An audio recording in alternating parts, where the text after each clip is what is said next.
तो नमस्कार आप सभी प्यारे साथियों को। तो आप बड़ी से बड़ी संख्या का आपको यदि जोड़ करना है, योग करना है, ऐड करना है तो आप किस प्रकार से कर सकते हो वो आज हम ट्रिक देखेंगे। इससे पहले वाले वीडियो में मैंने आपको बताया दो संख्याओं का मल्टीप्लाई करने वाला स्क्वायर किस प्रकार से होता है। बड़ी से बड़ी संख्या का स्क्वायर आप सिर्फ 10 सेकंड में इस प्रकार से कर सकते हो। इसी प्रकार अभी मैं ट्रिक बताऊंगा, 3 ट्रिक बताऊंगा और यदि आपने सीखने के बाद में इस प्रकार से आप आराम से कर दोगे, क्योंकि एग्जाम में बड़ी से बड़ी ट्रिक आती है तो आप सबको तो जोड़ नहीं सकते हो एक एक अंक को। ठीक है, तो किस प्रकार से आपको करना है तो पूरा वीडियो ध्यान से देखें और चैनल पर पहली बार है तो सब्सक्राइब जरूर करें। तो चलो देखते हैं कि यदि n प्राकृत संख्याओं का आपको योग दिया है, ठीक है, सॉरी योग करना है तो आपको ये फॉर्मूला लगाना है n कोष्ठक n + 1 कोष्ठक 1/2। अब किस प्रकार से अप्लाई करना है अभी हम बताएंगे, n क्या है वो भी बताएंगे। आराम से बैठे रहे, बस हम एक बार बताने के बाद में आप खुद कहोगे सर और ट्रिक बताओ हमें। ठीक है, अब देखो नेक्स्ट है कि n प्राकृत संख्या के वर्गों का योग। यदि आपको पूछ ले कि इस प्रकार से आपको दे दे क्वेश्चन, जैसे कि 1 का स्क्वायर, 2 का स्क्वायर, 3 का स्क्वायर, इस प्रकार से आपको कहते हैं कि 10 का स्क्वायर तक। ठीक है, तो इस प्रकार से आप एक का स्क्वायर निकालोगे, एक, दो का स्क्वायर निकालोगे 4, तीन का स्क्वायर निकालोगे 9, फिर इसको इस प्रकार से जोड़ोगे तो बहुत टाइम लग जाएगा। ठीक है, एग्जाम के अंदर आपके पास इतना टाइम नहीं होता है। एग्जाम में या तो 45 सेकंड होता है या फिर 1 मिनट होता है अधिकतम। ठीक है, तो इसमें आपको करना होता है, तो इस प्रकार से आप नहीं कर सकते, पॉसिबल नहीं है। इसलिए आपको ये ट्रिक लगाने किस प्रकार से अप्लाई करनी है वो हम अभी देखेंगे, आप ध्यान से सुनना। और यदि आपको n प्राकृत संख्या के घनों का योग दिया, कहने का मतलब इस प्रकार से यदि क्वेश्चन आ जाए कि 1 का क्यूब, 2 का क्यूब, 3 का क्यूब और 10 का क्यूब, तो इस प्रकार से आप किस प्रकार से एक्सक्यूशन करेंगे। यदि आप इस प्रकार से करते हैं कि 1 + 8 + 27, तो इस प्रकार से बहुत ज्यादा टाइम लग जाएगा। ठीक है, पहले 10 तक तो घन निकालेंगे आप, ठीक है, फिर उनको जोड़ेंगे, फिर आंसर देंगे, तो ऐसे तो बहुत टाइम लग जाएगा और इतना टाइम एग्जाम में हमारे पास होता नहीं है। तो किस प्रकार से क्वेश्चन करते हैं हम अभी समझते हैं, तो पूरा वीडियो को अंत तक देखें। चैनल पर पहली बार है तो सब्सक्राइब जरूर कर लेना। तो अब देखते हैं कि किस प्रकार से क्वेश्चन होगा। यदि आपको n प्राकृतिक संख्याओं का योग, जैसे मैं क्वेश्चन लेता हूं यहां पर कि 1 + 2 + 3 इस प्रकार से आपको दे देवे +20 तक आपको संख्याओं का योग बताना है। अब आप 1 को जोड़ोगे, 2 को जोड़ेंगे, 3 को जोड़ेंगे, 4 को जोड़ेंगे, टाइम लगेगा नहीं लगेगा। तो बस ये ट्रिक आप ध्यान से सुन लेवे, देख लेवे, काम हो जाएगा। ठीक है, अब देखो n का मतलब होता है अंतिम संख्या, इस बात का ध्यान रखना। जहां तक आपको योग करना है ना वो है अंतिम संख्या, इस बात का आपको ध्यान रखना। अब आपको क्या करना है कि इस फॉर्मूले के अंदर मान रखना, तो n की जगह आपको रखना है 20, क्योंकि आपको 20 तक पूछा है योग। फिर कोष्ठक n की जगह वापस 20 + 1/2। अब इसको जोड़ दीजिए आप, 20 इसको जोड़ूंगा तो मैं हो जाएगा 21/2। अब आपको क्या करना है, 10 हो जाएगा बराबर 210। तो वो बहुत ही आसान है, बहुत ही सरल तरीके से मैंने आपको बताया है। तो ये हमारी पहली ट्रिक के बारे में बात हुई है, जिसमें हम ओनली नॉर्मल संख्या का योग करेंगे, वर्गों और गुणों का, वर्गों और घनों का नहीं। तो अब हम देखते हैं, यदि आप 1 को जोड़ोगे, 2 को 3, 3 को जोड़ोगे 6 और 6 को फिर 4 में जोड़ोगे तो 10, इस प्रकार से जोड़ोगे तो आखिरकार 210 ही आएगा।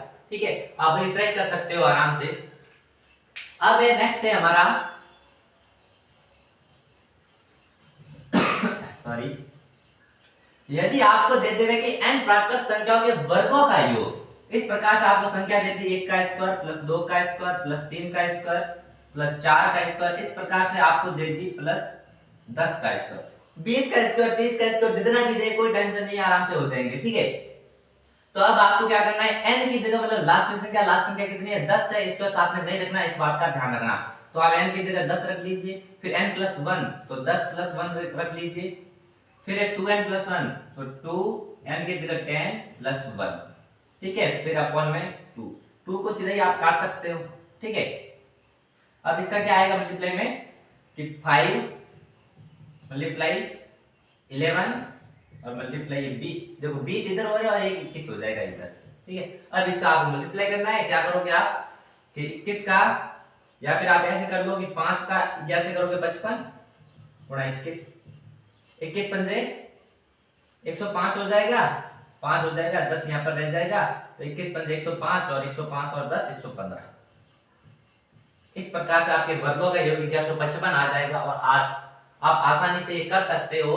बिल्कुल आप 1155 ही आएगा अंत में आंसर आप जब देखोगे तो देखो बहुत ही आसान है, बहुत ही कम समय के अंदर आप ये कर सकते हो। अब मैं तीसरी ट्रिक की बात कर रहा हूं जिसमें यदि आपको घनों का योग पूछ ले, ठीक है, देखो ये टॉपिक कहां पर काम है, यदि आपको डायरेक्ट क्वेश्चन ऐसे पूछ ले तो आप आसानी से कर सकते हो और ये बहुत ज्यादा हेल्प करेंगे, औसत के अंदर एवरेज जब आप निकालोगे तो उसमें बहुत ज्यादा ही हेल्प करेंगे। तो ध्यान से सुन लेना और इसे समझ लेना, अपने नोटबुक के अंदर लिख लेना, ठीक है, यदि सफलता चाहते हो तो जरूर ऐसा कर लेना। अब एक n प्राकृत संख्या के घनों का योग, घनों के योग के अंदर आपको दे लो 1 का स्क्वायर, सॉरी घन में क्यूब आ जाएगा, 2 का क्यूब प्लस 3 का क्यूब, इस प्रकार से 4 का क्यूब, इस प्रकार से आपको देते हुए 10 का क्यूब। अब देखो किस प्रकार से निकालोगे, इस प्रकार से निकालने के लिए आप n की जगह क्या रखना है, 10 रखना है, क्यूब साथ में नहीं रखना है, तो 10 रख दिया मैंने। यहां पर आपको क्या रखना है, n प्लस 1, तो 10 प्लस 1 अपॉन 2 का होल स्क्वायर, ठीक है। अब आपको क्या करना है कि देखो इसको तो मैं डायरेक्ट कट कर देता हूं मैं, ठीक है, कोष्टक के अंदर है तो। अब देखो 10 प्लस 1 5, 10 प्लस 1 11 हो जाएगा, ठीक है, और फिर इसके पूरे के ऊपर स्क्वायर है, ठीक है। अब ये हो जाएगा 55 का स्क्वायर।